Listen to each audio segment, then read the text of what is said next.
इस लेक्चर में हमें प्रूफ करना है कि किसी मैट्रिक्स की पावर्स ली जाए और वो सिमेट्रिक है, यानी उसकी 2 पावर या 3 पावर उसको 2 दफ़ा या 3 दफ़ा मल्टीप्लाई किया जाए और वो सिमेट्रिक है। इसके लिए हम एक क्वेश्चन देखते हैं। क्वेश्चन में हमें दिया गया कि अगर ए सिमेट्रिक हो या फिर स्क्यू सिमेट्रिक हो तो प्रूफ करें कि ए स्क्वायर सिमेट्रिक है। देखते हैं इसका सॉल्यूशन। सॉल्यूशन में सबसे पहले हम फर्स्ट पार्ट ले लेते हैं कि ए सिमेट्रिक है। फर्स्ट में हम ये रख लेते हैं ए सिमेट्रिक है। अब हमें गिवन है कि अगर ए सिमेट्रिक है तो हमें क्या होगा, फिर हम क्या करेंगे, इसका ट्रांसपोज इक्वल टू ए ही आ जाएगा, क्योंकि ये बाय डेफिनेशन है कि अगर कोई सिमेट्रिक मैट्रिक्स हो तो उसका ट्रांसपोज उसी के इक्वल आ जाता है। अब हमें प्रूफ करना है, इसको हम इक्वेशन 1 का नाम दे देंगे कि ए स्क्वायर सिमेट्रिक है।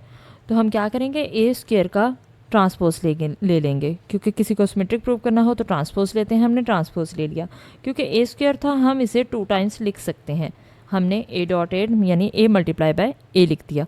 अब हम इसका ट्रांसपोज एक्सपेंड करेंगे तो क्या आएगा, ए ट्रांसपोज। ये हमने कैसे किया, ये हमने प्रॉपर्टी अप्लाई की कि अगर मल्टीप्लाई हो तो हम इसका सेकंड का ट्रांसपोज लेते हैं और फिर फर्स्ट का ट्रांसपोज ले लेते हैं।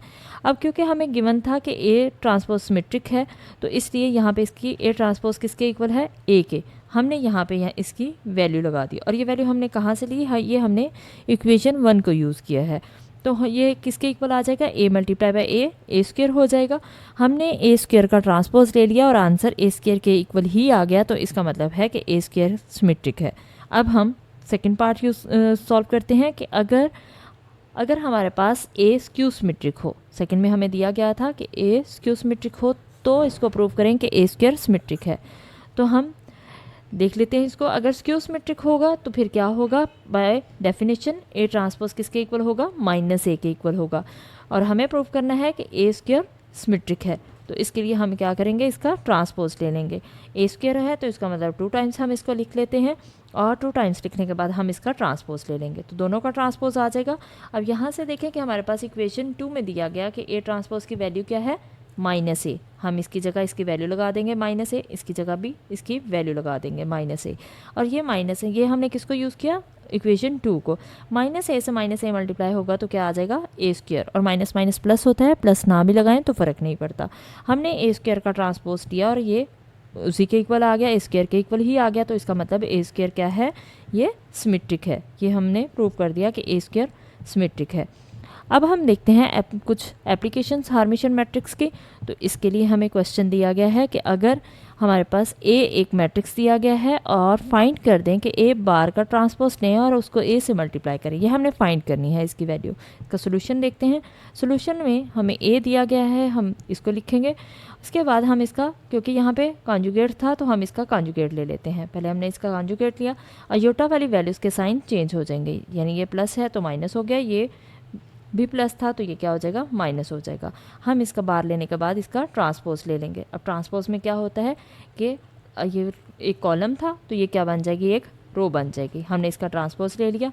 अब हम इसको ए से मल्टीप्लाई कर देते हैं।